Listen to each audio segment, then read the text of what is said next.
Very good. Well, thank you all again for being here. As I was just mentioning to Donna before we got on, it's always great to be talking about spiritual topics and connections to divinity and all the things that really make us expand our understanding of love. But it's always great to find people to hear all these nerdy topics that I call and that I really like to talk about. So to find people who are interested in light, sound, and vibration and healing with the cycles. Everyone wants to hear about angels and moon circles, but not always about light, sound, and vibration. So I'm glad to be connecting with you all. Thank you all. So I will tell you a bit about myself. My name is Assane. It's pronounced the phonetic pronunciation is Ahsan because a lot of people read this as Asani. So it's Asan. I am from Senegal, West Africa. Senegal is the very western country that you come across going across the Atlantic. I have been in this Northern Virginia area for quite some time. I moved here when I was 18, and I'm now 44, almost 45 this year. So it's been a while. I've lived mostly here in the Northern Virginia area, but I've also lived in the Miami area for a little bit. Um, and really, how I came to do this, I come from a lineage of healers. My great grandmother was a healer and a counselor and a medicine woman in her community who had many gifts and worked within those gifts. But I personally did not grow up in that environment. I grew up in the city where my parents were not very spiritual. They were more in a religious traditional format. And as a young child, I had some experiences, some that I remembered, some that I forgot about. And as I went on in life, as I went through my teenage years and I got a little older, I really started forgetting a lot of these experiences. And I really started not knowing what to do with myself in a lot of different ways. And later on, I decided to take a spiritual journey. I met a lot of people who were really helpful to me along the way, who I learned a lot from. And it allowed me to just put things into perspective and have different understandings of the energy that we all talk about, our spirit energy, our aura, our light. There are lots of things that we perceive when it comes to that, but there are lots of behind the scenes and behind mechanics, so to speak, that I also are to learn in that domain. So I learned about structure and foundation that really was helpful to me on my journey. And today I teach a lot of different courses. I have some courses I about starting your journey that I give to people who have a desire to start or have a meditative practice already in play, but they don't quite know how to reach the next level. So we talk about daily practices, new levels of consciousness, so that we can learn from these spiritual experiences and bring about the future in which Excuse our me, own. Hassan, I'm so sorry, but you're blanking out again, just like when we tested earlier. I don't know if it's because you're moving the cord or what. Oh, my apologies here. Yes, No, that's talking with okay. those I just hands, wanted so you I'll to keep them know down. that I heard you say that you do teach and take people to the next level, and then I kind of missed what you said after that. So I think maybe everyone else might have missed it also. Thank you, thank you. I will go. My apologies. Yes, some of the courses are geared towards people who are looking to get on the path and start more of the have more of a consistent practice. We learn about daily practices, but we also learn about a lot of divinity arts, astrology, numerology, a lot of other arts that open up the toolbox so that person can expand the awareness of the conscious application. Obviously, we talk also a lot about uh, like geared towards healing. So all the cycles of healing, some of which we're going to talk about today, that are geared towards healing the daily cycles, the monthly cycles, moon cycles, and so on and so forth. And I also have classes that are geared more towards people who are already on the shamanic route, who want to learn about different perspectives. I want to learn more about lineages to space and time, DNA ancestry. I want to learn more things like light language and light mechanics, things that are already a little bit more technical that people already been have gained awareness of. So it's all available on my website. I'm at myspiritualconsultant.com. I will share the link with you at the end.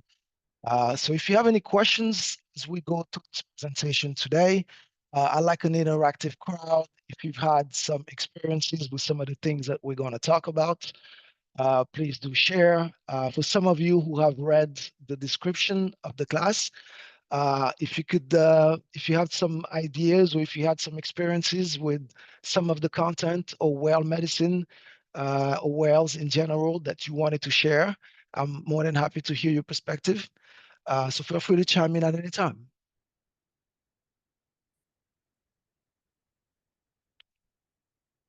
Out of curiosity, how many of you have read the title and had a perception change after you? Oh, we are losing you. Is it possible to take your microphone off? I heard you say how many of you, and then that was all I heard. My apologies. Can you hear this better? Oh my gosh. Yes. Okay. Lots of smiles. Do you see that? The Oh, whole many screen lit up thanks. with My smiles. apologies. The microphone usually blocks out the outside noise, but it seems like there is an issue with it. So Yes, I'm there's, glad it this was worked. blocking out you Great. this time. Okay, very Thank good. you. Well, thank you for that. Yeah, so I was saying, out of curiosity, are there any of you who read the description of the content about light, sound, and vibration and had a different perspective or shift about how they perceived light or vibration in a previous sense?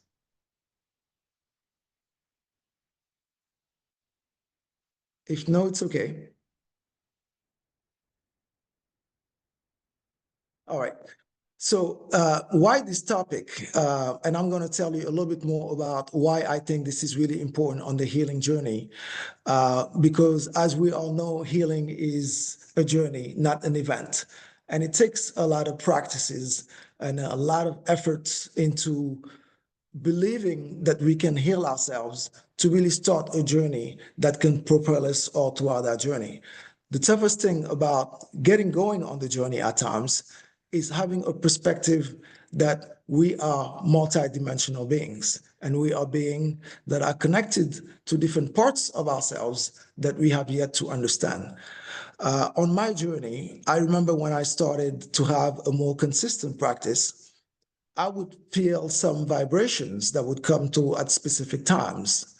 And didn't have the awareness of what those vibration means. But I knew that it would alter a lot of things in the way that I would perceive certain things and the experiences that I would have. So I remember going to see someone and asking, well, what are those vibrations about? Uh, but as they didn't have the answers that I was looking for, I kept searching and searching, which brought me on this journey that I'm on today. So the vibrations that we perceive, as it was in the description, light and sound are some form of vibration that are all interconnected with one another. When we talk about our energy and we talk about our light and we talk about our aura, we talk about a lot of things that relate to different elements of light, whichever way we call them. For some of you who are more regulars, I've seen in the library that you have classes about a chakra series that teaches you a lot about the different colors that are found in the aura, the different colors that are identified at the chakra system, although they could be many chakra systems. So the perception of light within the body is very important when it comes to understanding the different components of the body that we have and the different components of the body that we can heal. So our perception of light and sound and vibration is truly interconnected into everything that we do. Because when we look at the composition of the human being and we look at our muscles and we look at our bones and we look at all the things that react to our cells, light and vibration play a really big part in that.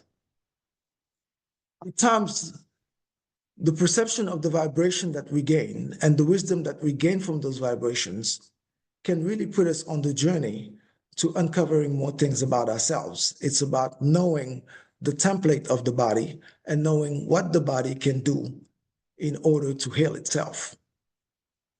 So the vibrations are a very important part of our healing cycles, because our healing cycle is also connected to nature and is also connected to the elements.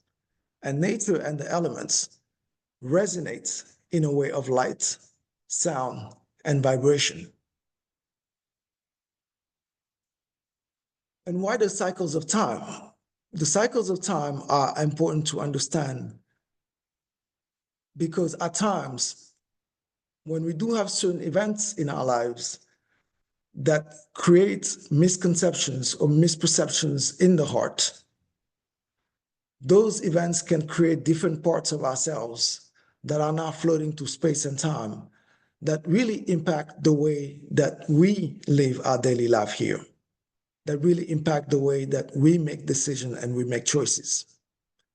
So a cycle of time, a day, a week, a month, is always interconnected with a part of how we feel that expands beyond the now.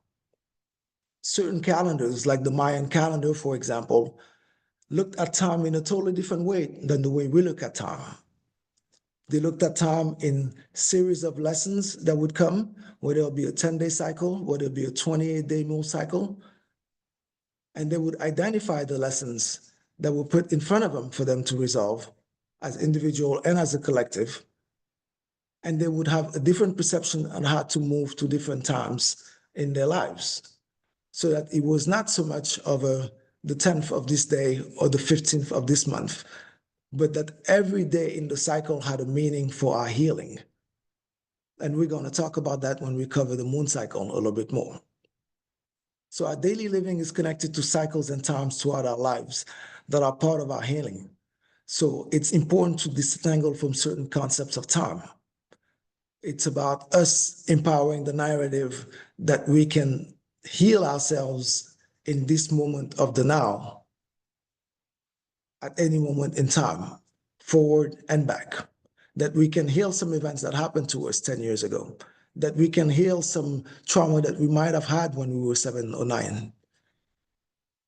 So understanding the different cycles of times, which we're going to talk about in a ceremonial way, in a healing way, is also important. So I wanted to explain the title as to why the vibration and the lights and the cycles of times and the elements are all interconnected with one another.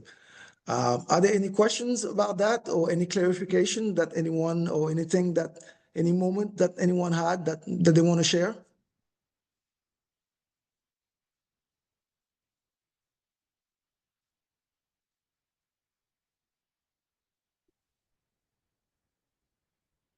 Did you unmute, Brad?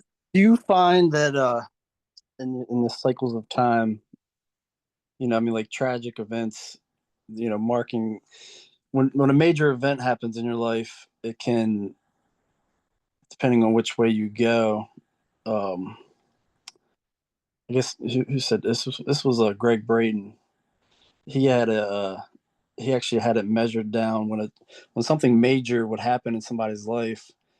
There was it made a wave, so like you could actually pinpoint the next time in your life when you're probably going to come across that same lesson that if you didn't learn it the first time, it was actually measurable he actually broke it down to this equation. So like I went back and looked at a bunch of things that happened throughout my life and did the equation on some of them, and it really did break down to like those lessons. Like you could see which each lesson kind of broke down into that wave pattern of time, which was pretty amazing. Absolutely, absolutely. And there's absolutely a correlation. And in the way that we look at the passing of time now, which is very much forward, as I said, on this Gregorian calendar that we have gotten disconnected from some of the previous ways that our ancestors looked at time. And if we look at Native American traditions, for example, on this very land that we're on, the moons have different names and they have different cycles and they have different times. And just like the Mayan calendar that I was mentioning, there are different times to identify different opportunity that's come up. And based on a year cycle, a 7-year cycle, a 10-year cycle, then you're able to identify some of those opportunities that keep coming back and some of those experiences that keep showing up to teach you something in this lifetime. And this is how the spirit functions, because we function on a multi-dimensional level. And it's not always a monthly cycle, because the cycles of time involve the different elements of healing that we accomplish. Because in a year, we might have 20,000 lessons that are shown in front of us, but we might only make choices to heal 4. So those other 16 are going to come back in another cycle of form.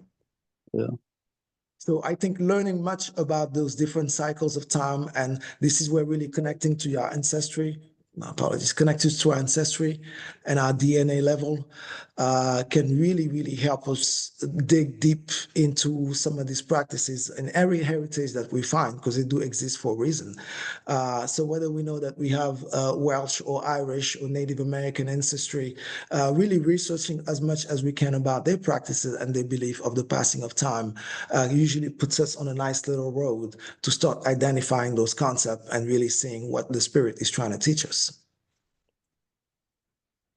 Well, it seems like to talk about the end of times and how, like, right now we're stepping into, with the Kali Yuga cycle, how this is the beginning of a new time era. So like time has changed so much that a lot of what our ancestors and how they perceive time and and what the cycles that they were going through, is that I know it all correlates, but stepping into this new era of time, things are a little bit different.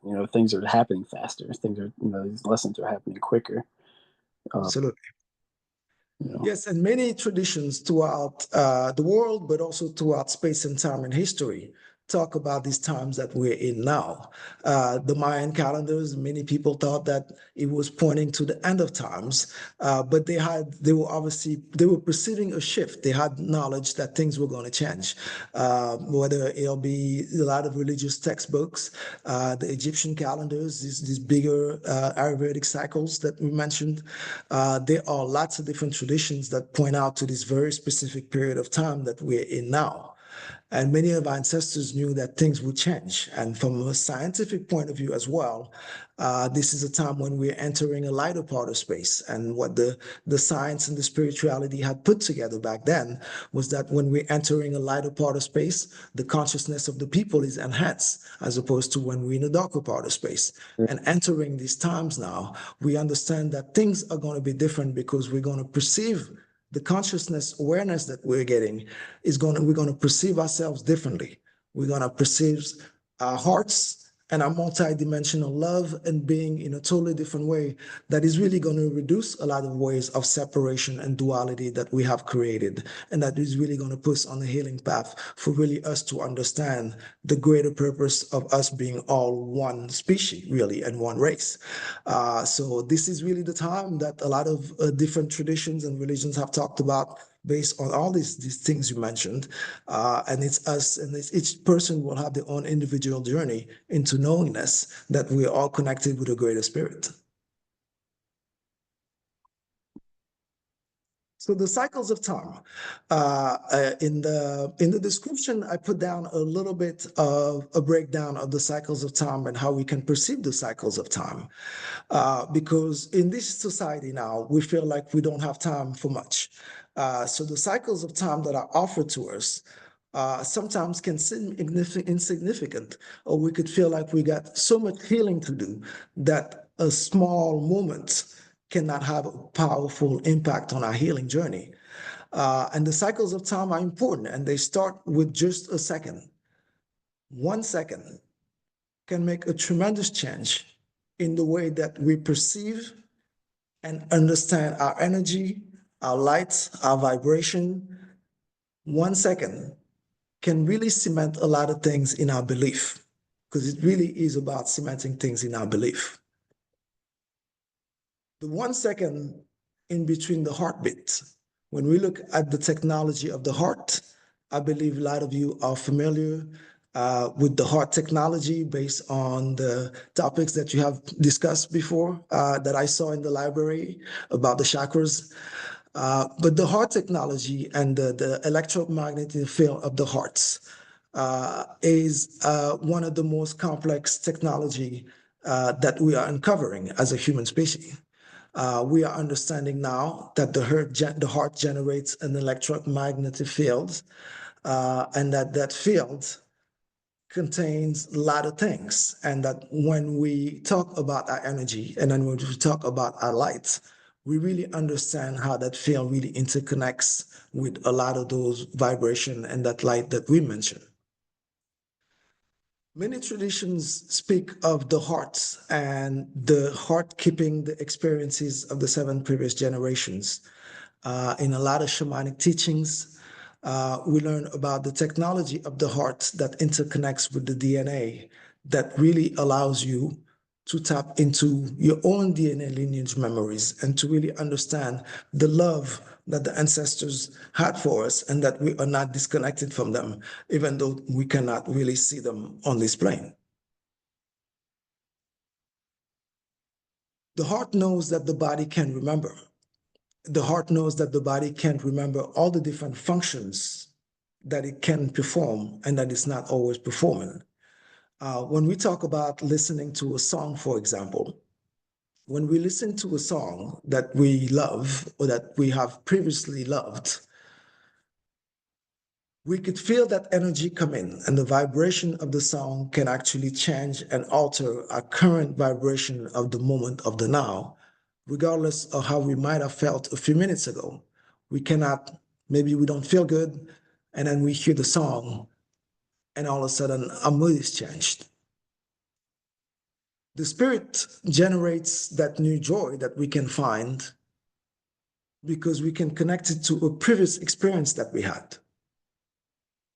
And when we had that experience, our signature frequency, our energy at that time was such of a joyful and loving expression that we were able to cement it in our awareness through the mechanics of the song. So if the spirit can understand that and can perform that function and can change the way it feels and be expressive of a more joyful expression in just a few moments later, it could also remember that it could do a lot of other things within the technology of the heart and the technology of the body that we do not always perform. It starts remembering what the heart can remember. So it's really important to understand that the technology of the heart is unlimited. Is unlimited because our creation is unlimited. When we engage that heart frequency and that electromagnetic field, when we start looking at it, when we start studying, we notice and we realize that it has a frequency attached to it. When we are in a state, like in a meditative state, we realize that we have more of a neutral frequency. Many studies have been done to show the frequency of the earth and the frequency of the living things that are around us. And when we are in the meditative state, that sacred neutral frequency that we're able to emanate is more in line with the frequency of the earth. So we are able to become more in line with the natural resonance of the environment that we are from and the environment that we're in. And what happens in our body is that we get to that sacred neutral point where the cell starts being more regenerative. And when we start to heal more of all the different parts of the body. A breathing exercise, for example, such as box breathing, which is counting on the count of 4, holding on the count of 4, and breathing out on the count of 4, is a good breathing exercise to get us in a meditative state and to put us in that delta plane. The delta plane is not only for our mind, but it generates different vibrations within the body so that the nervous system is not engaging us and is not creating all these adrenaline responses, and we can really have heart space expressions that stay within our energy field. So when we are in that neutral perspective, when we are in a meditative state, the vibrations stay with us for a while, but the impact in our nervous system can last us the whole day. So the benefits of these vibrations that are within our body are essential in keeping our lights, because many times we could feel like we're great in a meditative moment, or we're great at a certain time, and then as the day come, or as the cycles of the day come, we get thrown a little bit more off balance. So those are great tools to have within small concepts of time, within a microsecond, understanding how the heart functions, and understanding that within a second, we are able to match a rhythm of the heart. Another great exercise as box breathing is to taking really slow walks. When we're able to take a slow walk and match a heartbeat with almost a footstep and be in line with the frequency of the earth, we are able to greatly restore all the systems within our body.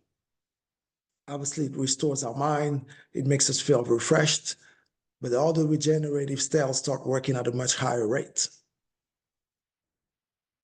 So the vibrations that we have and that we carry to our bodies are really essential in understanding how our light can grow from taking a second in the day and turning into 20 seconds of a breathing exercise that could really change the next minute and change the next hour. When we take 1 minute to do one breathing exercise, if we know that we're having a tense day, or we're at a time where it can be difficult, or we're not in control of our environment, where we could be at work and it could be stressful, taking 1 minute of a breathing exercise can really reset our vibration for a long time. And once the nervous system starts to let down throughout the day, and we're able to reconnect the medulla to the heart space expression, as opposed to the adrenaline reaction responses that are going on, then we are able to keep building on our trust and keep building on our joy and keep building on our love, and to not necessarily have moments that destabilize us, but being able to keep our energy more neutral throughout the day. An hour is a tremendous amount of time to do a lot of things, while it could feel really small to not do certain things. But we do know the value of an hour, because we are taught that if we practice certain things for an hour, we will get good at it, whether it's an instrument, whether it's an art, whether it's a sport. We know that practicing an hour a day can go a long way. A 1 hour a day spiritual practice can really do a lot of things as far as engaging the next layer of awareness and the next layer of knowingness. When we take an hour, we are able to do what I call setting up office hours. When we take a dedicated hour in the day to really work toward ourselves and to work toward our spiritual practice and work on our healing, we then get a bunch of other mechanisms within the spirit and within the collective that helps us to come to us on those hours to help us improve our daily living. Many people start with a meditation at 5 or 6 or 7 a.m. It might not always be the time for everybody. Sometimes it's 2 p.m. to 4 p.m. is a really great energetic time. But doing it consistently at 2 p.m. and consistently at 2 p.m. day in and day out, 5-6 days a week, within a few weeks, we really start getting more awareness of the things that we want to work on. And we really start getting more awareness of the answers that we ask for. Because the guiding spirits understand when we have now set up an office and that we have office hours, and that this is the time that we take questions and answers and prayers and healing, and that we have a greater opportunity to really take our experience to the next level.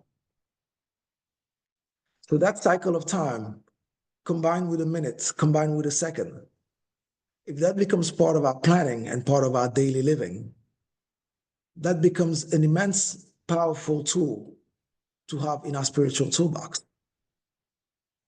That helps us keep our faith strong, and it helps us develop at a level that we really feel good about the journey that we're on.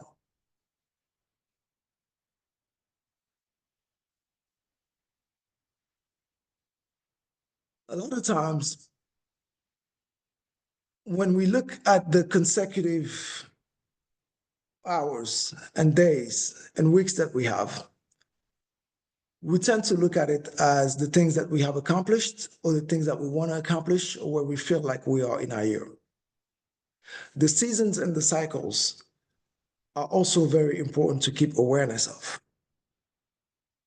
Lots of times it's very wise to measure progress throughout the seasons as opposed to measure daily, weekly, or monthly progress. When we have some goals, whether it be some fitness, health goals, whether it be some business goals or some personal goals, measure them daily and weekly in the lives that we live can give us the false perception of not making progress.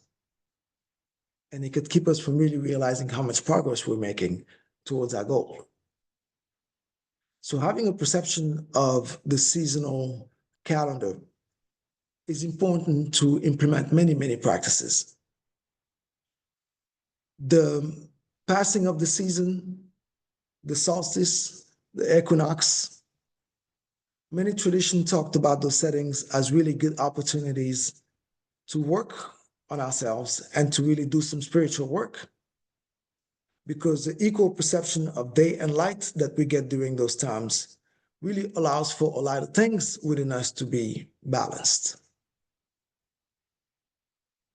The light within us emanates from a point, and the void space, the darkness that we have to create, that can have a bad name, and that could mean a lot of bad things, is also a blank space that we could feel. So balancing the light and the dark within us doesn't necessarily mean balancing the good and the bad within us, because we all have things we want to work on and we all have things that we are. So during those times when there is a perception of light and dark that changes, when there is either an equal amount, like a summer solstice of light and dark, or there is a 12-hour balance here, 10 or 8-hour balance here on one side, those are great times to look at these different concepts of time and really look at those cycles of times and the things that you're coming back. Some of the things that you were mentioning, Brad, as to, well, when are these things happening? I've noticed that, every few years when the summer will start, this is when this would happen, or when I would meet this type of person, or when I would get into this type of professional situation. Looking at those cycles of time, being able to journal them if we can, really gives us different tools to be able to understand our multidimensionality and how we can heal ourselves. Because the root cause of that could have started at a time during our first breakup when we were 12 years old during that summer. When we first break up with someone in this life, that could create some heart discomfort that can stay in the pericardium. And if we don't learn how to clean the waters of the heart and learn how to really clear our entire energy and aura, those are heart damages that can stay in there and create different concepts and different misunderstandings that could stay with us throughout life, and until we realize and we understand what that specific lesson is, that cycle of time is going to keep repeating itself. So journaling, to put the perspective of the cycles of time, journaling is key and is essential on our journey, I believe, in order for us to really look at things and to see how we can gain an understanding of all the things that we're going through. Journaling tremendously helped. We can remember a lot of things from memory based on the experiences that we have. But being able to go back to a specific time and see, this is really what I decided that I wanted to work on, and I felt like I needed to be a little bit more patient this month, and I needed to be a little bit more encouraging and a little bit more compassionate this month. And these are the people that I met on the new moon day and the new moon cycle. This is what we talked about. And these are the practices that I had up until the full moon came.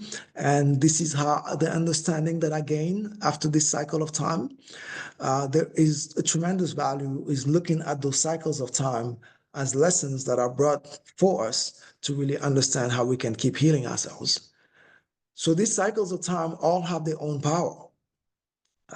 There is a lot to be said out there about numerology and the actual dates that we have within our calendar that we use here, the 10th and the 11th and the 12th and the 15th. At times, people feel like they have numbers that speak to them in a specific way, and that they attribute certain meanings with things that they see or numbers that they see at time. All of these things are great. The astrology, the numerology, all of these things are great to really understand the different cycles of time. But it really is about understanding that the heart damage that we go through in this lifetime can also be tied to these heart cycles. And that when we take on the responsibility of healing ourselves, which is what a lot of people like us who engage in learning about different practices and growing, then we can understand that the cycles of time can really work in a way that really is beneficial and really powerful to us. Part of what we're going to talk about is healing with the different elements as well. But when we look at those different cycles of time, such as the solstice and the equinoxes, and we looked at all the traditions that had sacred fires that they would do on days of honoring one passing of time from one season to the next or from one moment to the next, we really see the power of understanding how the elements and the cycles and our light and our vibration are all interconnected with one another. A bigger cycle of time than a day is a sunrise. When we look at the sunrise and we look at how beautiful the sunrise is and how joyful it is to engage with the sunrise and how that sets our day, there is also a lot of teachings in a sunrise. Our light, our energy, obviously contains a lot of that bright energy, a lot of that bright sunrise energy. When we observe a sunrise, all the different spectrum of times that are presented and all the different spectrum of the colors that are coming in have an understanding that the spirit is able to start decoding every time we witness a sunrise or a sunset. When we look at the colors and what they mean to different traditions or cultures, we know about the chakra system, obviously, and or the main chakra system, I should say, that is used out there, as we have different templates and we all have different systems. But we understand the different frequency and what's in the red frequency, what's in the orange frequency, what's in the yellow frequency, and so on and so forth. We understand that all the different colors reveal different experiences and they are connected to different parts of ourselves that have a greater dimensionality aspect than just the I am presence physical of the now. So when we look at the colors of the spectrums and how much they contain and how much information is, for example, within each chakra system, when we learn about the solar plexus and we learn about what that color means, what the yellow frequency means or the gold frequency, and we learn about what it means as far as your balance and what it means as far as the power within you and what it means as far as your light and what it means as far as certain organs. We understand that all the different experiences and all the different energy bodies that we have all have a different signature frequency in those colors. So when we watch a sunrise, the spirit is consistently trying to decode what is going on with the perception that is coming in the now, that is just for you to gain awareness of what could be done for you in this day. The spirit is always understanding that within the power of the day, we can improve a lot of things. We could shift a lot of things. So when we start our day with the sunrise, we really are telling the different versions of ourselves. What awareness needs to come into my body today so I can take my healing to the next level? So the cycle of a sunrise can be really important in a day, in a monthly, or even in a season planning of your healing. Many people love sunrises by nature and don't really think about how they feel or try to interpret how they feel after watching a sunrise. But the journaling, once again, of a sunrise reveals many things. Doing that for 3, 4, 5, 6, 7 times reveals an immense amount of wisdom and knowledge about what the spirit is trying to do and how it's trying to heal itself and how it's trying to grow. So the cycle of a sunrise is tremendously powerful, and so is the cycle of a sunset. Being able to see a sunrise and a sunset on the same day is quite a gift in this lifetime here, as we really are able to put things in perspective for ourselves, because the sunset brings a lot of blessings and a lot of teachings in a way that the spirit can understand when we really sit and engage with it and really look at all the different patterns and all the different colors and really interact with all of Sky Nation. We really are able to understand where we place ourselves in the world at this moment of the now, and where we place ourselves within the community that we're in now. The sunrise brings a lot of energies about what we can do with this day and what the day can bring for us. And the sunset really brings that perspective of how we fit within the collective and how the perspective of the day can really help us improve and love ourselves even more and share the love that we have out there. That cycle of time is tremendously important to understand when we think about how our ancestors and how the people before us observed the passing of time. We had nightly sky watchers for generations and generations who observed the sunset and then observed the stars at night continuously. And that knowledge and that wisdom and those practices became ingrained in our memories, and they became ingrained in our DNA, and they became ingrained in the coding of our heart. And those are all the things that we can access in this lifetime. And it's not necessarily about accessing previous lifetimes. It's more about being able to know that we come from a long generation of love that is never lost. And that the love that we feel and that we are connected to our family and to our parents and their great-grandparents and all the lineages that preceded us, is not lost. And we always have access to that wisdom and that love and that flow of universal love. And that the more we go up, and that the more we realize that we're all interconnected with one another, and the more it takes down different concepts of separation and duality and separation that we have. It is about union and communion with ourselves, but different parts of ourselves that we can understand. And these experiences, such as a sunrise or a sunset, are so enriching from the spirit, because it allowed us to disentangle from the nature of time that we have instilled in our society now. Today, time is very much so of a social agreement, and the reflection of time does not really encapture the sacredness of a moment or the sacredness of how a moment can be. But we could do that with the power of a sunrise and with the power of a sunset.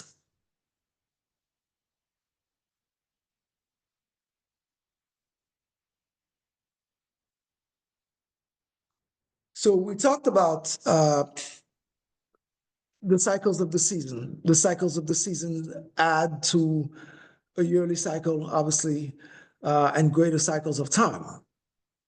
As you mentioned, Brad, earlier, there were some things that could come back yearly or a few years to really show us some lessons that we might have missed.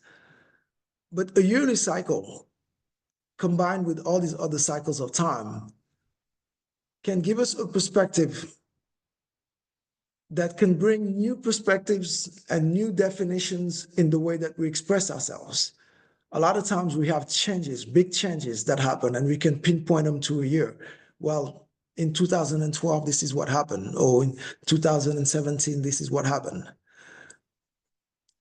We know that the year is significant because a lot of events that come up really change the way that our course goes and the way it changed the journey that we take on in this life.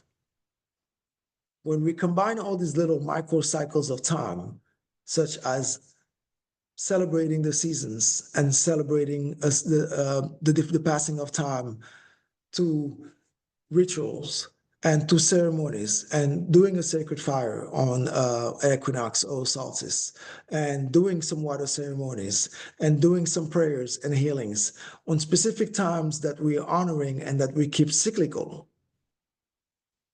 After a year, we gain a totally different understanding of the expressions that we can have in this lifetime. This is where the shamanic nature and all the different energies that we're connected to, and all the wisdom and knowledge that we have acquired from the ever-long journey of the soul, this is where it comes back to really guide us in this lifetime. And this is where we really gain awareness of a greater amount of light that we can generate in this lifetime. So a yearly cycle is tremendously important in being able to put together small cycles that contribute to a year.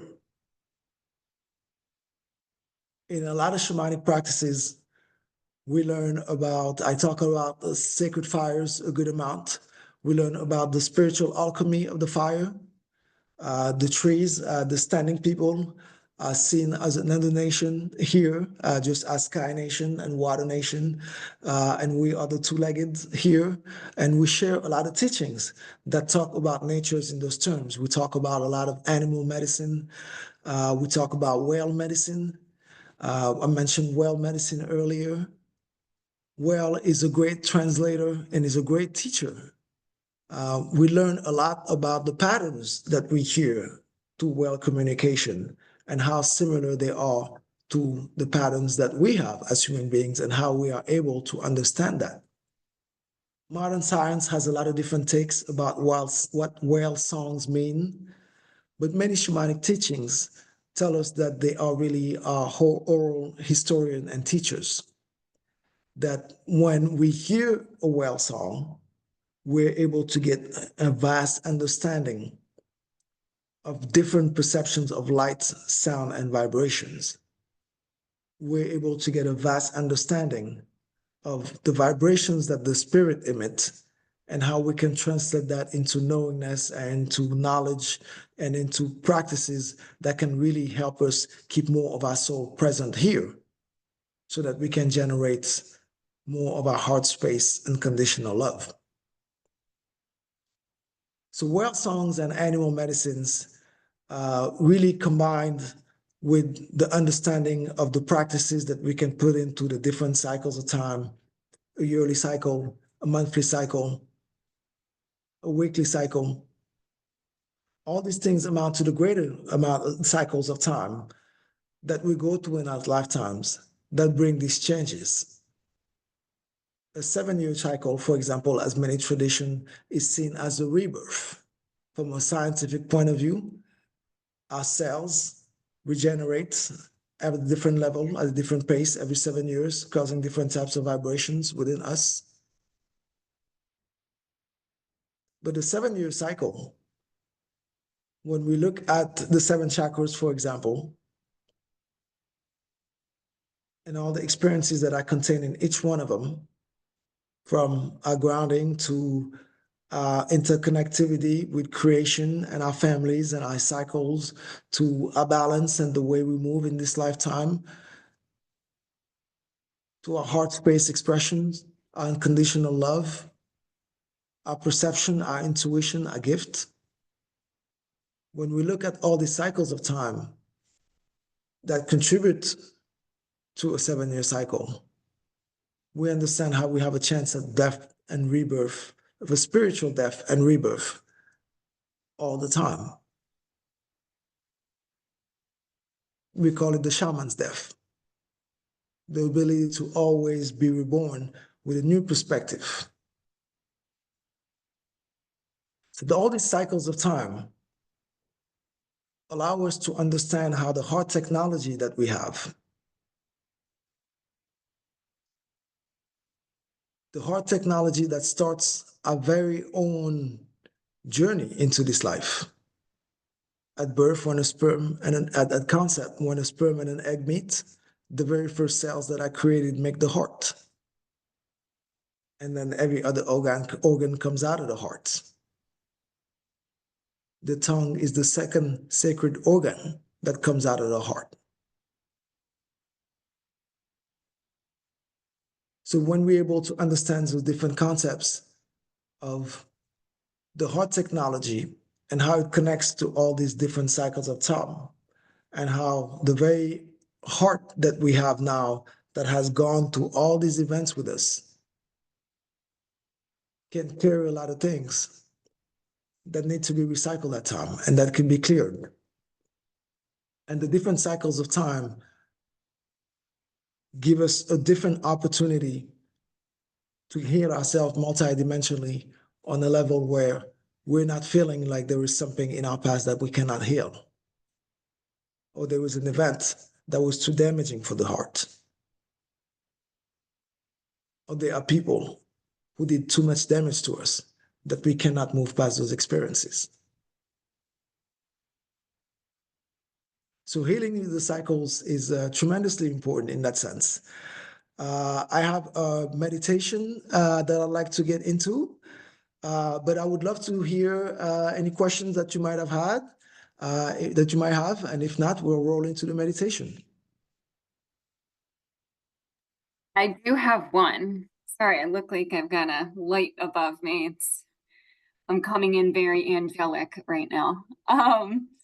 So this is off topic, but I did read your description, which is why I came tonight. Everything that you put in between the moon cycles, the solstices, I work with all of those and find such great success in it. My cat is meowing in the background. I did see the heart frequency, EMF, horse medicine. Can I ask about that and what that is and how that kind of ties into everything? I don't want to jump ahead, but it really piqued my interest and I thought it was pretty fantastic. And Absolutely, great question. Thank you for asking. Thank you for being here. The horse medicine, so actually, yes, I do have it there. I was with the meditation, talks about a little bit more about the hearts, and it talks a little bit more about the technicality of the heart. We talk a little bit more about the physical heart. And the valves and the veins and the aorta and really all the pumping system and the mechanism that brings blood into the very heart. So the horse medicine really ties into that in a way that the electromagnetic field that we have as human beings is very similar to the one of the horse. The horse has actually a larger electromagnetic field that we are, because obviously of the size of the heart as well. But it's not just that, obviously, it's in the expression of a lot of things. yeah. But as we know, we can grow our light and expand it into really a limitless, spaceless, point. So the technology of the heart of the horse is very similar to the human being. We do a lot of healing here with equine therapy, and we put a lot of children, for example, with opportunities to develop certain things or heal certain things on horses for equine therapy, because the technology of the heart is fully engaged within that time. And it allows the heart to learn from the heart of the horses. It's having two similar devices that really speak the same language to learn about the actual template of the person, and to learn about the body templates of the actual heart, and the ability of the heart to either go back or trying to mimic as much of the original template that the person had at the concept of birth. Wow. or it could actually precede that person, the time of birth, if it's a template that runs within the lineage and the DNA family. Well, a lot of times when we work on energy and we talk about light, and that's all with the light and the sound and the vibration, all of us have different systems and we all have different templates. What we learned by the shamanic ways is to work within the template of the body based on the red road history, so the previous ancestors and the DNA lineage that you come from, but also based on the blue road history and on the ancestors that we have from a higher plane and the ancestors from the stars and all of those templates. We have different forms of energy and light that comes within us that make the templates that reside within the body. So working with the templates and working with horse medicine allows us to really have a different understanding of our light mechanics and our light perceptions, so that when we do heal and when we do advance our gifts to offer them on that level, we are able to have a different perception of the template, whether it be something we feel or whether it be something we start to see. And that when we are able to heal on a multidimensional level, we actually are able to see the different parts of the body that relate to the templates and see how we can really heal and impact those things. That's how we can perform certain modalities like psychic surgery, where we can really scan the body and see what parts of the body are physically hurting now, which obviously impact the entire template, or what type of physical ailments or blockages we have within certain parts of the body. So something like horse medicine, for example, serves many purposes, but gaining that understanding is one of them, and healing certain matters of the heart is another one of them as well.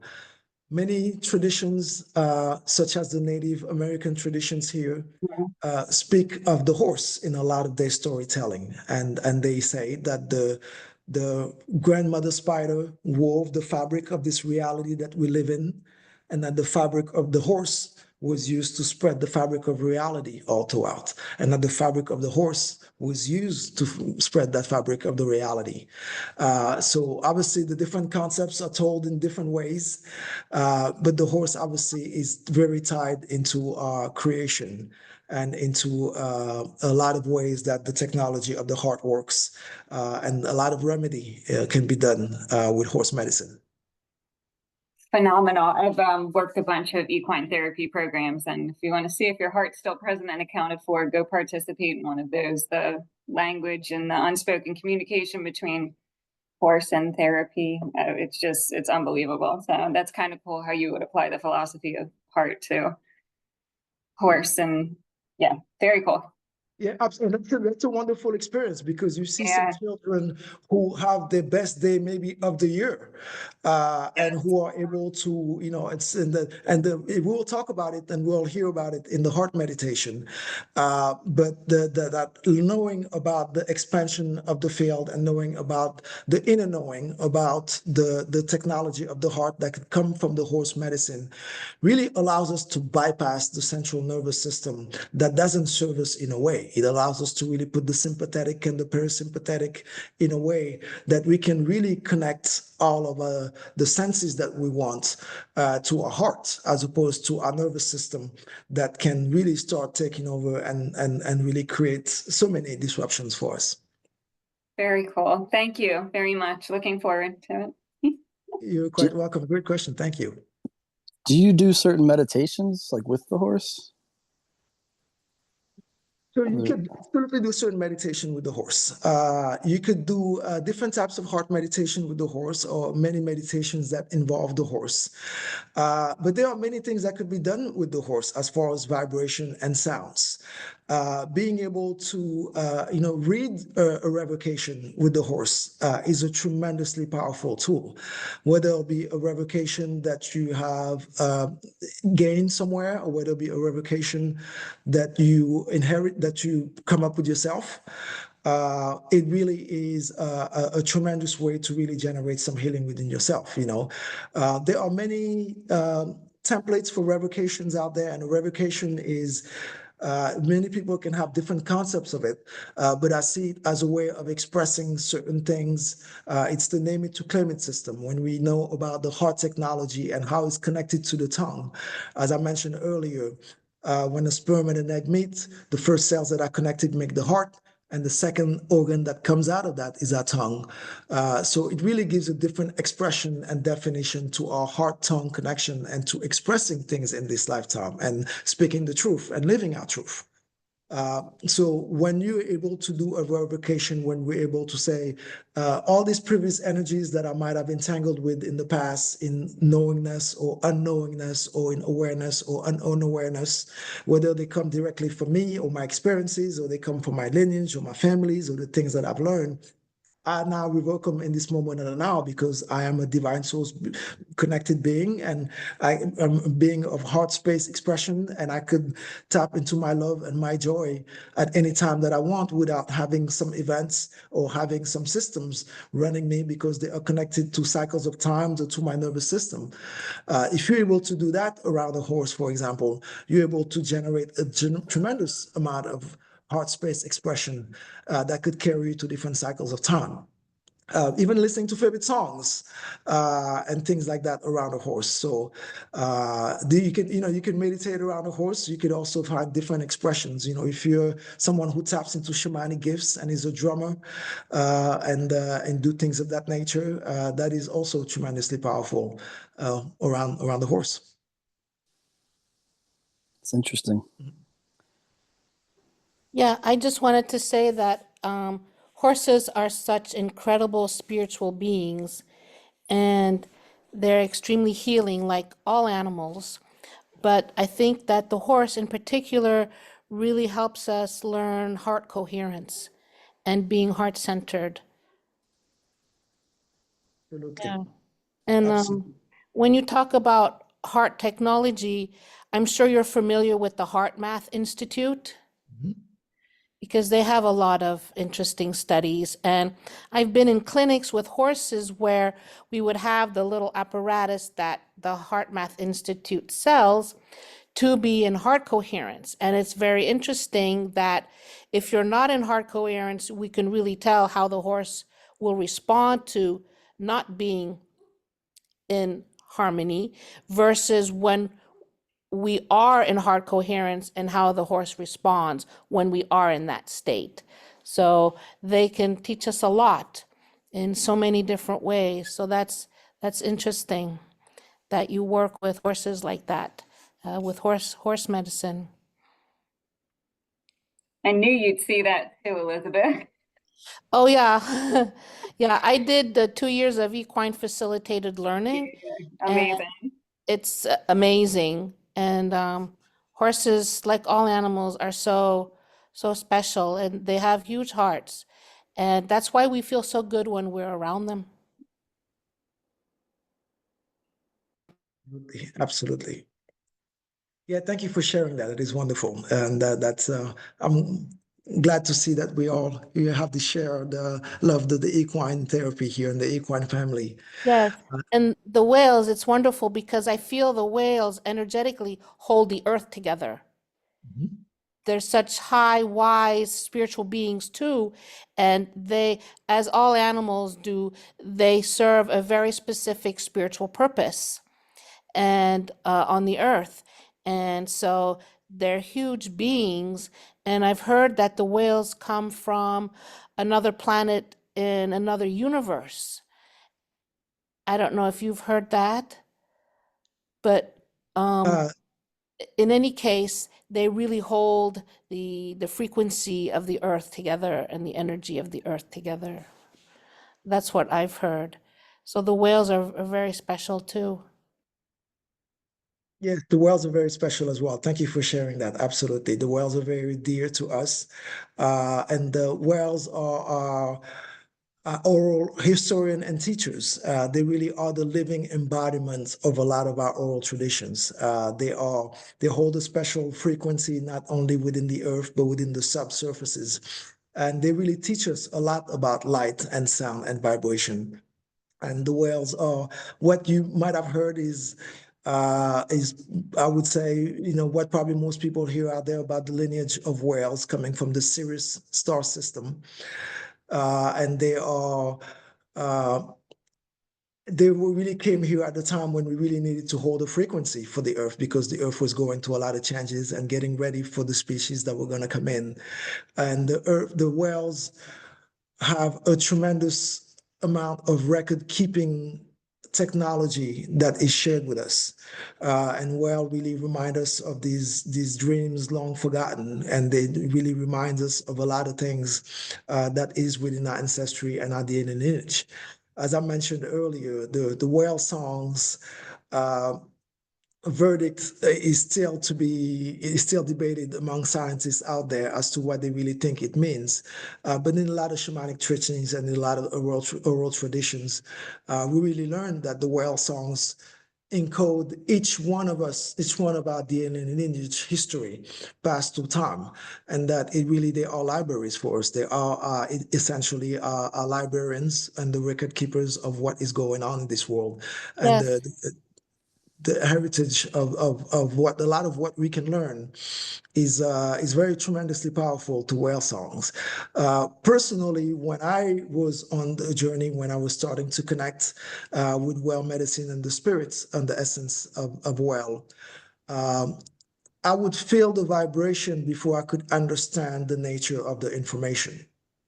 And I remember going to people and asking, well, what are these vibrations about? Because that really was the essence of the understanding that I was going to gain later, but it changed my perspective and my awareness right in that time. So well medicine is tremendously powerful as it connects to different cycles of time. Horse medicine as well. The horse, as you mentioned, really talks a lot about being heart-centered. And the horse really teaches us a lot about the higher heart and the pericardium and really the technology of the heart and the higher heart, where we really have a lot of our dreams and a lot of our love and a lot of our hopes and aspiration and creation, and how we really are able to open ourselves up to parts of ourselves that are greater than we thought and greater than we've heard and read and greater than we ever thought we could manifest and realize. That also comes from the spirit of the horse and the teachings of the horse. So majestic animals, both of them, and obviously we're very grateful for their spirit here. Yes, very grateful. So you heard that the whales come from Sirius as well, but I heard they came from somewhere else. But it really doesn't matter because they're here and they hold the frequency high. And I feel that they also contribute to the sound healing of the earth and to the collective of all sentient beings on the earth. So they're wisdom keepers and sound healers. Absolutely, absolutely. Yeah, as they say, their songs knows all journeys of love, and their songs are able to permeate to all different contacts and to all different aspects of Earth life. And it really is a wonderful thing to be able to understand really the richness of the whale songs. And I tremendously recommend listening to a whale song if you have not already done it. You could find some recordings on YouTube that would actually have the song, an entire song of a whale, although it doesn't have to be that. You could find a collection of small whale songs as well, but you could find the full recording. And that creates a different understanding within the spirit. It's almost like giving a spirit filing cabinets and a system to organize a lot of different things that it's perceived. You really are giving a structure and a foundation by just doing that, because it's understanding that it's trying to decipher a technology that it has within it. So, well, songs are phenomenal. And what about the dolphins? Do you work with the dolphin energy too? I work with dolphin medicine as well. So in a lot of my healing practices, when I do the psychic surgery and I remove some energies within the field, I work a lot with dolphin medicine as well. As well as other medicine. And dolphin medicine is very precise in the way that you learn about the very precise vibrations that really help every single part of the templates and of the body templates.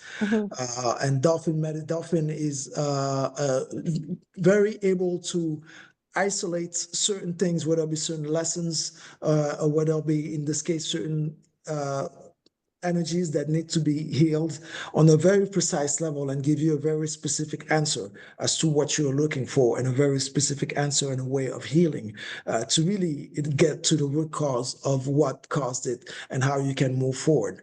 At times you run into an animal spirit medicine that gives you more of a general and broad perspective that is to be deciphered over time through practices and honoring and introspection with the spirit of the animal and the gift that you can receive from the spirit of the animal. But dolphin is very precise, very to the point. If you're tuning in with a good perspective, neutral perspective, you really are able to gain a lot from these messages. Interesting. Thank you. You're welcome. Could you tell us a little more about your psychic surgery? Do you actually, does energy actually manifest? Like within like when you're doing the psychic surgery, do you actually manifest physical creation within your psychic surgeries? So it is about, when over time, when I started to gain more concepts of light mechanics and light and sound and vibration, I really, because I was not coming from that perspective when I was young, and I wasn't taught by my great grandmothers who had these gifts and these talents. But I went to other people to learn these things because the cycle of time did not allow me to learn that early on. I wanted to know, how come we could alter someone's energy by not touching them or by not being in the physical space? And a lot of that really led me to learn a lot about light and sound and vibrations, which I talk about today, and to understanding that the electromagnetic field of the heart, for example, is able to connect us on a greater level than our personal space that we have now, that we're all part of the electromagnetic field of Earth, and that resonance in itself is as accessible to us as our own electromagnetic field heart, or as the next person that we can perceive, the person next to us just a few feet away. We mentioned the Heart Math Institute earlier. They do some great things. They do some really cool things. They have one study that they did where they show different pictures to a person, and they measure the reactions of the heart to see, obviously, all the different emotions and the feel good and all these things. But what they also uncovered is that the heart will react before the eyes would, and that the heart would react before the eyes would actually see the picture, giving that heart that multidimensional knowingness of either what the perception of that energy is, or what the perception of the energy that was coming into the being was going to be once it was perceived. But because it is the same heart throughout all space of point and time, we're still able to be connected with that information. So in the psychic surgery, being able to, in the voice, in the resonance of the voice, each person emits a signature frequency. So within the voice of talking with someone, you're able to find their signature frequency, so the electromagnetic field, so to speak, and being able to connect with them to work on their healing. Because within the field, there is the light and there are the vibration of the template of the person. That is the spiritual template of the person that actually manifests into the emotional body and the physical body and so on and so forth. So in a psychic surgery session, usually if it's a pointed session where there's someone that has an issue with the knee or something like that, they would feel not a discomfort, but they would feel some energy, they would feel some tingling, they would feel different things at different times that we work on it. if it's more of a scanning and trying to figure out what's going on as well. If the person is involved in the session and you're telling them what's going on, or they're telling you what they're feeling, they will respond to the energies that are being affected. Yeah. Yeah. I took a class with a medicine man. He was a psychic surgeon. At the time, my grandfather, he was getting ready to pass away, and he was having a lot of pain, and so I had him work on my grandfather, and he read him, he told me where it was at, and I mean, he had cancer all throughout his ear, and he had his ear removed, and then he had a skin graft put on, so it was causing him a lot of pain in his head. And so this medicine man, he psychically, so he didn't know any of this. Like, he didn't even see him. Like, he wasn't like face to face on the phone or anything. I was talking to him on the phone while he was doing it.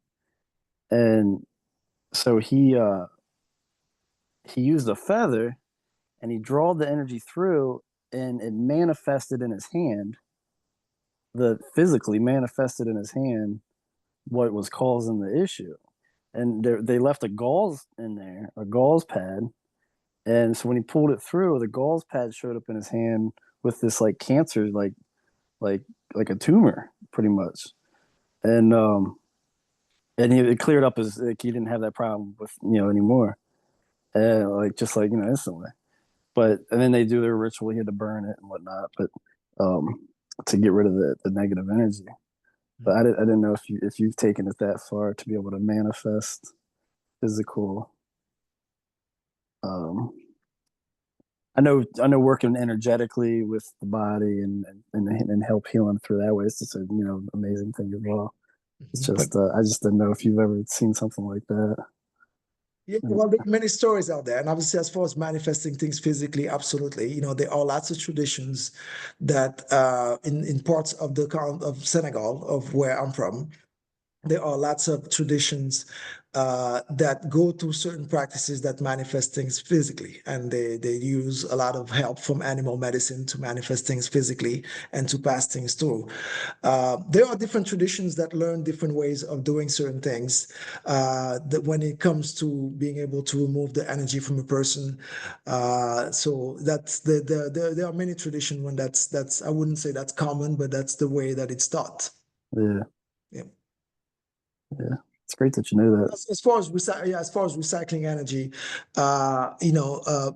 personally, the energy that you remove within someone, and some of those things that you find within psychic surgery, they come from somewhere. And as we talked about, earlier, they come from, different energies that have been anchored at this point of space and time that really created this reaction.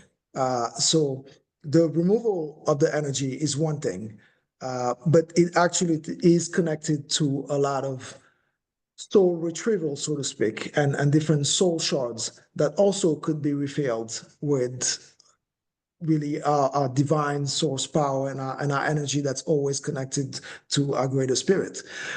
So the removal of the energy is very much so of a practice that you see in a lot of, I would say, emergency situations, where you remove that physical energy like that. But a lot of times, being able to replace the energy within that time, if it's more of an event that happened to someone, or if it's more of a trauma that needs to be resolved, actually allows for the longer time resolution. Yeah. Yeah, I understand that. But yeah, in cases of a cancer or things like that, there's a absolutely necessary methods. Yeah. Yeah. Yeah, it's all amazing. Very good. Absolutely. Very good. All right. Any other questions there? Or are you guys ready to go on the heart meditation? Or what do you guys feel? Any questions? Heart meditation. Heart meditation. Okay. Very good. Sounds good. And this is Donna. I I am fine staying if this goes a little over, and anyone who needs to leave, please feel free, because we do end at 9, but roughly how long does the heart meditation take? I don't want to rush you. Yes, thank you for that. It will go on for about 13, 14 minutes. Is that okay? Oh, it's fine with me. I wanted to let everyone know that I am happy to be here and let you finish. And then if you have any questions, then I don't want anyone to feel like, oh no, we're going to be cut off at 9 o'clock. All right. Is everyone still good after 9 to go to the heart meditation? I'm good for a little past. I won't be able to stay for questions, but I can do the heart meditation. Very good. Great. I will mute everyone and it will just be you. All right. Very good. Just so my daughter might show up any minute and interrupt me. No worries. So, hopefully you're in a comfortable, position, or if you could be in a comfortable position. So we're going to do a heart meditation here. And the heart meditation is particularly good. We talked about the heart a lot today, but I believe that in our processes, it's really important to have a practice to clear the energies around the heart. The heart is the point that we begin and that everything comes out of, and that everything's happened from. So having a practice, if you're able to put one together yourself. But this heart meditation, and I would post the link here of the meditation and the teaching and the website. This heart meditation here really engages a lot of learning about different parts of the heart. And the more you can learn about the heart and the physical heart and the mechanisms of the heart and blood creation, then the more you can really understand how the blood creation really impacts how we create our reality in this life. So here we go. So this will take a few layers of personal imagery. The challenge here is to allow the imagery to act as the voice, and the imagery as the voice to create within yourself. The heart is a resonance process, and what I'm assisting here is a resonance process. This meditation and teaching is one by design, to give energy to that frequency, to that knowingness, that wisdom. Here's a set of imageries that you can create within your own mind that will assist you at the advanced levels of clearing the heart. Breathe and relax. Breathe and relax. Come into oneness, whatever that truly means to you in that moment. Come into unity, whatever that means to you in this moment. Allow distractions to fall away. Allow your knowingness to expand. Allow your life force to be at its highest potential. For what we're about to go on is a journey of the heart and its understanding of perspectives and how perspectives create misunderstandings and how misunderstandings create processes within us that have mind trails into nowhere. I'd like for you to summon in your own mind the medical image of what a heart looks like. I want you to see an open heart in a chest that does not cause fear in you. You are not a being of fear. Allow yourself to see the image of the heart muscle, its valve, aorta, the veins, the muscles. That is the physical representation of what started you as a little micro being, when a sperm and an egg met, and the first cells that were created made the heart. This is your first step into knowingness. This heart muscle has grown to the stage that you are today and is a part of every experience you have ever been and every experience you will ever be in the past, present, and future. Give this heart muscle love. That is the very essence of the self-loving being. Bring energy to this heart muscle that is inside you. Bring it rainbows, butterflies, wisdom, knowingness, life story, experiences, joy, happiness, and all those things that make this life great. This heart muscle is your interacting point of consciousness. It is the moving frequency of time. Allow this heart muscle to have complete and total access to your brain, wisdom, intellect, sympathetic, parasympathetic. Allow this heart muscle neural access to all aspects of the physical body that have been disconnected through trauma or spirit energy. Allow this heart muscle to come into union with the spinal column and the other fascia around the heart muscle. That's that white stringy substance in the images. Allow this to relax so the heart is not under pressure from the body.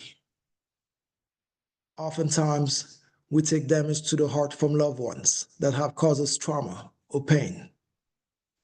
It goes to the fluid energy inside the pericardium. Summon the image of a pericardium around the heart. Send energy to the very fluid that is the center of the pericardium. Understand every cell and atom that's within the fluid sac needs to be revitalized, refilled, repaired, renewed, and recycled. For this is where we hold some of the most ancient pain of this lifetime and other lifetimes too. Go directly into the valves that create the pumping action. See inside your very blood, your very life's essence flow. Focus your intellect upon this heart muscle and pumping action. Allow your intellect to understand how this pumping of blood, the spiritual machine that started you at birth, as the most vital organ in your body, it must have complete and total access to the being you are on all levels of awareness in the protection with the I am self now. There can no longer be any form of dislocation, mislocation, or non-access. The heart is where we begin. It's not a point to be misused. Allow the energy in. The heart is surrounded by the pericardium, a protective sac that holds fluid. So when the heart is pumping at higher or lower rates, the fluid assists the muscles pumping, so it doesn't have to use as much energy. See this frequency, see this pericardium as the shell of the heart. Here is where we must make conscious application of the sacred. So the heart muscle is in alignment with this meditation. Can you expand the heart's green and red energy? Flow with it. See this lodging energy into the pericardium as it cleans like a power washing system, like a car going to a car wash, a thunderstorm coming to your heart. Allow this deep into you, that cleanse feeling with protective armor around your heart. The pericardium is now the filter, so time is not as damaging to the heart. The pericardium is now the filter that allows the heart more frequency when the mind experiences no time. So the heart and mind are no longer disconnected by resonant frequency. Empower and imprint this into your pericardium. This pericardium must now regularly be cleaned. Focus on your central nervous system. It is the co-creating and interconnected with every beat of the heart, with every action of every cell, with every creation of fluid expression that creates some form of biomechanical reaction. The heart is completely a part of it. You must bring your awareness in that heart muscle, connected to its shell pericardium. Bring your mind, your intellect, your ego, your sympathetic and parasympathetic into that heart muscle. Those are all the connections you need into this reality. That is your central nervous system. Bring them into sacred, neutral, witness in spiritual code of equity. From the heart muscle that began at birth, declare that frequency inside your heart. Illuminate all aspects of your central nervous system, like branches of trees going off in every direction, with roots that go off in every other direction. Bring the golden frequency of light to the roots of branching systems of the central nervous system. Allow your mind that's within your heart to co-create with this golden light flowing to all parts of your mind, body, and soul.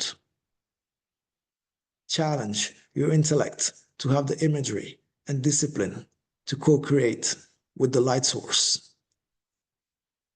Challenge your sympathetic to allow your body this experience. Challenge your parasympathetic to let down and allow the mystical to occur. In this moment of full light from the heart, we must understand walking forwards means we must understand the very blood within the body.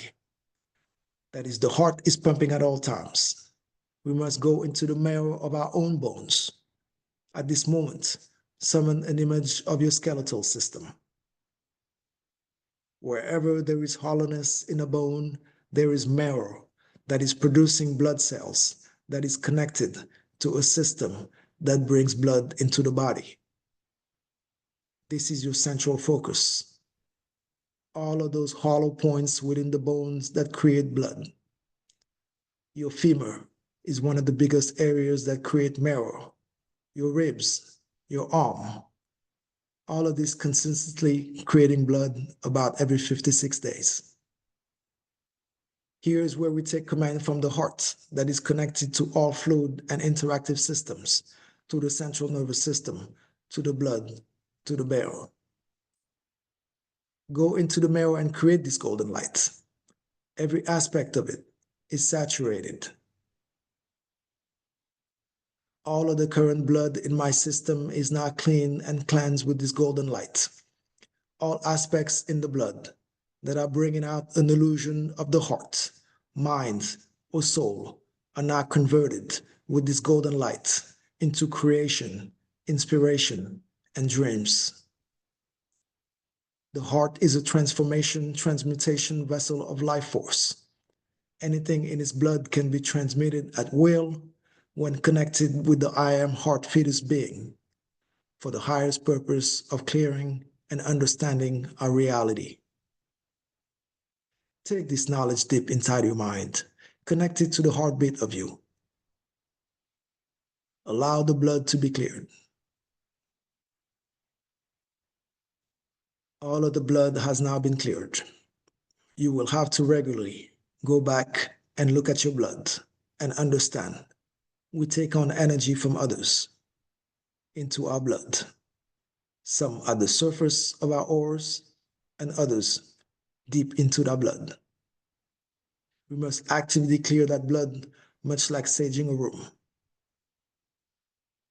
The next step of your visualization, the depthness of your marrow.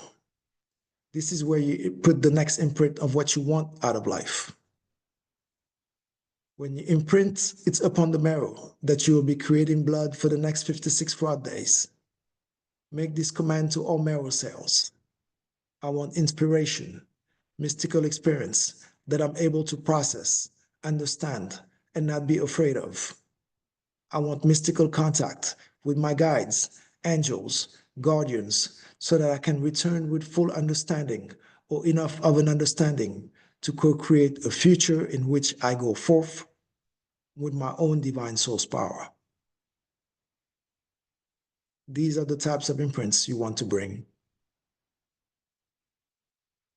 Allow your mind a minute here to create one for yourself.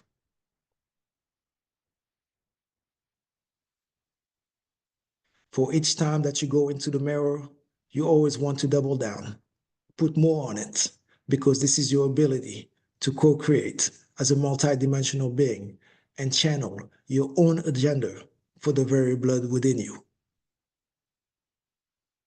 For the blood that is to be produced for the next 3 days, you are under special energies. You are bringing the highest form of co-creation and spirit into my being, so I may see higher frequencies, so I may shut off inner traumas and transmute any heart damage into joy and happiness. So I may summon more strength to make more of my soul present. It is your divine co-creative right to speak and embody these words.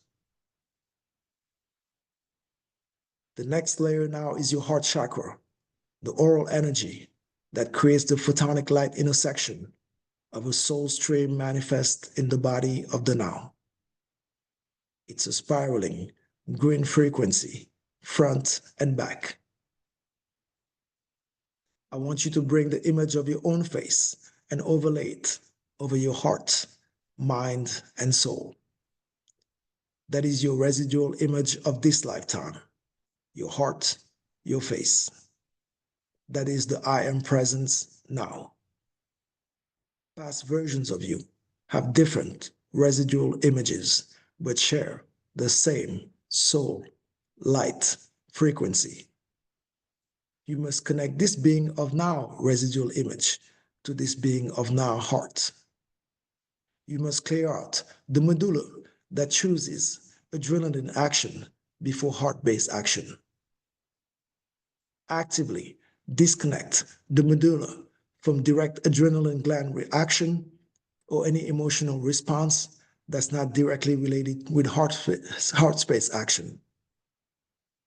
The heart would always know when to act or when to react, for it has learned very much over this lifetime how this reality works. Stay to your heart. I am not afraid of light switches turning on and off. I shall not have flinch response ready for something in invisible corner. I turn off all systems of paranoia and allow myself, this being that was born in this technology, who's gone to the birth and the great forgetting and the great remembering of who I am. I bring forth into that being. I disempower the sympathetic and parasympathetic from creating any new programs and delete any programs that disconnect this I am from my central nervous system or my ability to co-create with my blood, my bone marrow, and my chakra system. Allow that imagery of your mind and your face and the heart interconnected to the central nervous system, interconnected in co-creating with every blood cell that is you. Take this imagery to the next level, and you will have your mystical moment of experience every day of your life.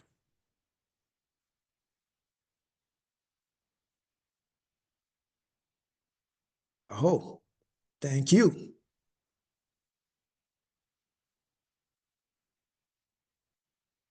And that is the end of the heart meditation. How is everyone doing? Very relaxed. Feel Very wonderful. good. Very good. Very beautiful. Thank you so much. You are quite welcome. I'm going to put a link. This is a fantastic meditation that I love, that I got from a great teacher many years ago. I'm going to put a link to the heart meditation along with the website. And feel free to check it out. And I highly recommend it. It addresses many points of the heart. And if for anything, it engages really our knowingness about the different layers of the heart and the technology of the heart. And I strongly recommend doing some research on that and really looking at a scientific really website. You could look at it from a spiritual website, but really understanding all the different elements of every part of the heart. And as I said, the veins and the aorta and the valves, and understanding how the pumping of the blood works, having an understanding of the science and the technology of the body really gets us to understand the different concepts of the heart when we study it from a different perspective. Yeah, it was great. It was good. I imagine you can do that with any organ in your body, really, and try to cleanse it out and heal it in that manner. Just imagining it and how it works, and clearing it out. Meditation mentioned, the heart comes first, as far as all those cells. So having the memory of how everything works is really, really, key to the technology of the heart. But as with any other points within us and every other organs as well, for sure. Yeah. That was great. Appreciate it. You're welcome. That was wonderful. No, very empowering. So, I expected relaxing and I got that too, but I felt like a sense of hell yes. So that's always a welcome feeling. Very good. Very good. Thank you very much. I very much appreciate all the information. You are welcome. You're welcome. Thank you for participating. This was great. So I put down the meditation link in the chat here if anybody wanted to copy it or take a look at it. So I will be wrapping up here. Unless if you have any other questions, I will be wrapping up here, letting you know once again. Oops. All right, I thought I saw a raised hand there, but no. Did you raise your hand, Brad? No, okay. You're just moving, no worries. Yeah, no, sorry. No worries. Yeah, so thank you again. This was fun. The nerdy stuff, as I mentioned, that I don't always get to talk about. I feel like a lot of people are very interested in a lot of different things, but learning about vibrations and sounds and cycles are really interesting. I believe to people who are on the journey and are taking the healing, seriously, and are really taking different steps to get to the next level of healing. So happy to connect with you all. Website is very easy to find. It's myspiritualconsultant.com. If you wanted to send me a message or note, there was also a couple links that were on the email there. If you wanted to check out the courses that I have coming up, as I mentioned, I have some different courses. Some are 6-week courses that are all online courses that are done either on a Friday night or on a Saturday or on a Sunday on the weekend. So it's courses that allow you to really engage with other people from the community and learn different perspectives. But we also have an agenda of things that we talk about, and a lot of those practices that I mentioned here, where there'll be, specific things about some of those practices. For example, doing a sacred fire, what comes in the directions, and what happens when you're sitting in the east, what happens when you're observing the west and the north and the south, and the different ancestors and messages that could come from different directions and the different perspectives that we can gain. Healing with the elements and all the different cycles of times, the equinox, the solstice, how to really put forth a lot of awareness into our healing. So those are all available on the website. Feel free to check them out. If you have any questions or want to connect over something that we talked about today and just want to send a message, feel free to do so too. I always enjoy connecting with new people. But thank you all for your time. Donna, is there anything that you have? No, thank you so much. I really appreciate it. And I did not tell everyone in the beginning. I realized in the chat, I did not say this, that Assane is a guest speaker for us tonight. And I really appreciate him showing up tonight and leading us in a completely new and unique form of healing. This was very new for the Rays of Healing community. And Elizabeth is a Rays of Healing minister, and she is also a speaker and has some very powerful messages also. So it's very interesting to see from different perspectives. So thank you so much. And thank you everyone for coming. Thank you, Assane. Thank you, everyone. Much love to you all.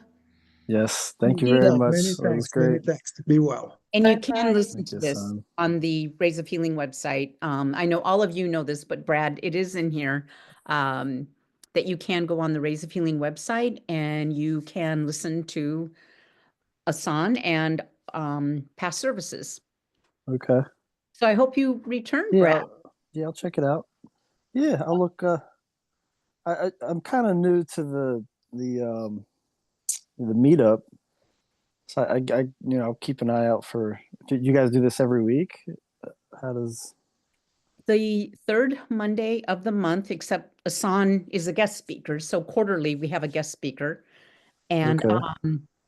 and the first Saturday of the month and the third Monday evening of the month. So Saturdays are from 12. I just blanked out. Elizabeth, I do this all the time. 12 to So 1:30. 1:30. I was going to say 12.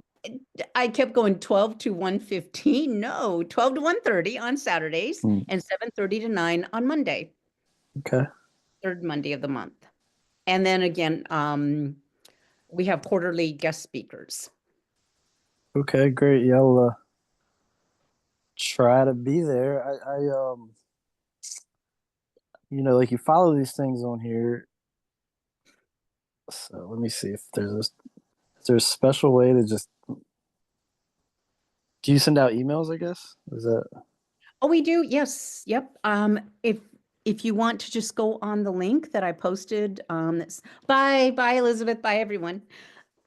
Actually, well, I was going to stop the recording, but if anyone is listening from somewhere else who did not join us tonight, then if you go on the raysofhealingchurch.org, Mm-hmm. and then you can request to receive a newsletter, or what I can do is Alice Jones, whose photo you see in place of me. It says that I am Donna, the producer, but it's Alice's photo. She is a lead minister, and Okay. Yes, see it on here. Alicia Jones at gmail.com. You could always send an email and ask to be added to the Rays of Healing newsletter. Okay. Another thing you might be interested in, Brad, is every Sunday from 10 to 11, Alice leads what she calls is a Reiki share, but every week is a different facilitator or leader, and they all have a different style of leading meditations. And there is no charge for that. Mm-hmm. And you guys do that through Zoom? Yes. Okay. All right. Well, yeah, I'll try to make it to some of those events that you have. Okay. I appreciate I appreciate it. It was nice meeting everybody tonight. Yes, you too. And thank you, Assane, because obviously Brad was very interested in what you had to say, so he joined us. Yeah, thank you for your questions and your engagement. And I feel like listen, the part of your journey that you're in is wonderful. You are considering things and you're coming across different things, and I could tell by some of the topics and the things that you ask that you have observed some things from afar here, and you're looking to put some things towards your journey there. So I think it's wonderful. Thank you for joining. Thank you for the questions. Yeah, absolutely. It's all about just getting started on the journey. I think there are lots of times when we think about doing something, but we feel a certain way and we don't quite know how to express it. But it's just about getting started somewhere where we feel like we have a good belief. Yeah, absolutely. I mean, I've done so much research, and I kind of get lost in the research part, and I really need to start doing the practices. I mean, I've done some healing work. I've Akashic record stuff. I've taken like reconnection healing. I don't know if you've ever heard of that. I've done that a few times. Reiki, it's all of the little things like that as well. Psychic surgery, that's definitely a whole you know, I mean, it's very interesting, Very good. you know, Absolutely. but Every um, January, Brad, we do have a speaker, a guest speaker, who does Akashic healings. And he is very popular. So yes, once you receive the newsletters, you will see the schedule. okay. What's his name? Bill Sanda. Bill Sanda. Sanda. Uh-huh. Yeah, I think that's might have been who I saw actually. Oh my gosh. Oh, how funny.